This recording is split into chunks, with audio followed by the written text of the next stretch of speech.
Breaking news చూస్తున్నాం. Delhi liquor scam కేసులో కీలక పరిణామం చోటు చేసుకుంది. ఈ కేసులో అరెస్ట్ అయి తీహార్ జైల్లో ఉన్న కవితను విచారించేందుకు సిబిఐకి రౌస్ అవెన్యూ కోర్టు అనుమతించింది. దీంతో తీహార్ జైల్లోని కవిత స్టేట్మెంట్ను సిబిఐ రికార్డు చేయనుంది. ఆప్కు కవిత 100 కోట్లు ఇచ్చారన్న అంశంతో పాటు బుచ్చిబాబు ఫోన్లో దొరికిన సమాచారం ఆధారంగా ఆమెను ప్రశ్నించే అవకాశం ఉంది. అయితే మహిళా కానిస్టేబుల్ సమక్షంలోనే కవితను విచారించాలన్న కోర్టు విచారణకు 1 రోజు ముందు జైలు అధికారులకు సమాచారం ఇవ్వాలని సిబిఐకి సూచించింది.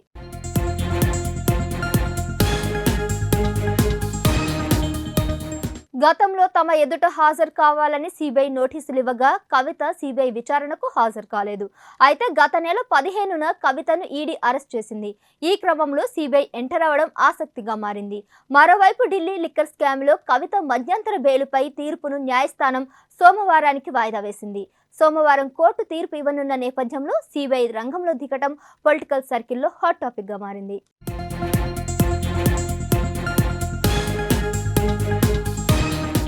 ఇక ఇదే అంశంపై మరింత సమాచారం మా ప్రతినిధి సతీష్ అందిస్తారు. సతీష్, చెప్పండి, ఢిల్లీ లిక్కర్ కేసులో సిబిఐ విచారణకు సంబంధించి అప్డేట్స్ ఏంటి?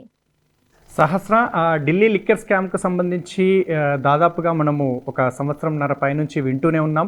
ఏదైతే ఇప్పుడు మనము చూస్తున్నామో సిబిఐ వాళ్ళు 2022 డిసెంబర్లోనే కవితను దీనికి సంబంధించి విచారణకు పిలవడం జరిగింది. కానీ ఆ సందర్భంలో తను వెళ్లకుండా ఉంది. సో గత నెల ఏదైతే మార్చి 15వ తారీఖు ఉందో ఎమ్మెల్సీ కవితను ఈడీ వాళ్ళు అరెస్ట్ చేయడం జరిగింది. దీనికి సంబంధించి విచారణ కూడా జరిపారు.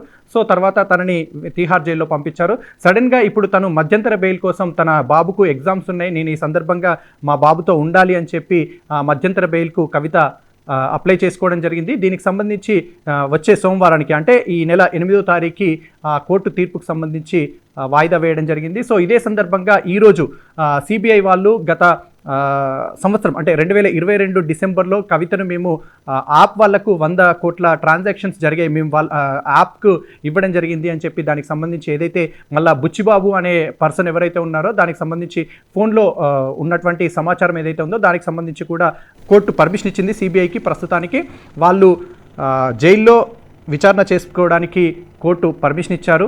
దానికి సంబంధించి మహిళా కానిస్టేబుల్ ఆధ్వర్యంలోనే వారి సమక్షంలోనే తనను విచారణ జరపాలని చెప్పారు. దీనికి సంబంధించి సిబిఐ కూడా ఇప్పుడు మేము దీనికి సంబంధించినటువంటి ఏదైతే 100 కోట్ల ట్రాన్సాక్షన్స్ యాప్కి సంబంధించినవి ఉన్నాయో అట్లాగే బుచ్చిబాబుకు సంబంధించినటువంటి ఫోన్ ఏదైతే సమాచారం ఆధారాలు వాళ్ళ దగ్గర ఉన్నాయో దానికి సంబంధించి కూడా ప్రశ్నించే అవకాశం ఉంది. సో తన మధ్యంతర బెయిల్ సోమవారానికి వాయిదా ఉన్న సందర్భంగా సడన్గా సిబిఐ ఎంటర్ అవ్వడం కూడా ప్రస్తుతానికి పొలిటికల్ పరంగా హాట్ టాపిక్గా మారినట్లుగా మనకు తెలుస్తూ ఉంది. ఇక చూసినట్లయితే సిబిఐ వాళ్ళు దీనికి సంబంధించి విచారణ చేసే ముందు, అంటే తీహార్ జైలుకు తనను విచారణ చేయడానికి వెళ్లే ముందు జైలు అధికారులకు సమాచారం ఇవ్వాలని చెప్పి కోర్టు చెప్పడం జరిగింది. అలాగే మహిళా కానిస్టేబుల్ సమక్షంలోనే తనని విచారణ జరపాలని చెప్పి కూడా కోర్టు చెప్పడం జరిగింది.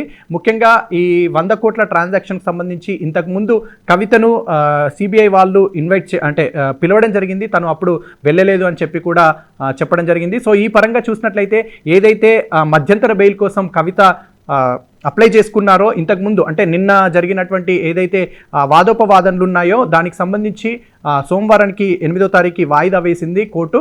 సో ఈ పరంగా చూస్తే సిబిఐ ఎంక్వైరీ పరంగా చూసినట్లయితే మరికొంత కాలం కూడా కవిత జైల్లో ఉండే అవకాశాలు ఉన్నట్లుగా కూడా మనకు అర్థమవుతా ఉంది. ఎందుకంటే ఇప్పుడు సిబిఐ వాళ్ళు కూడా దీనికి సంబంధించి ఇప్పుడు ఈడీ వాళ్ళే తను జైల్లో ఉన్నప్పుడు ఈ సమాచారానికి సంబంధించి బయటికి వెళ్ళినట్లయితే ఏదైతే సాక్షులు ఉన్నారో దీనికి సంబంధించినటువంటి ఆధారాలు ఏవైతే ఉంటాయో వాటిని మార్చే అవకాశం ఉంది.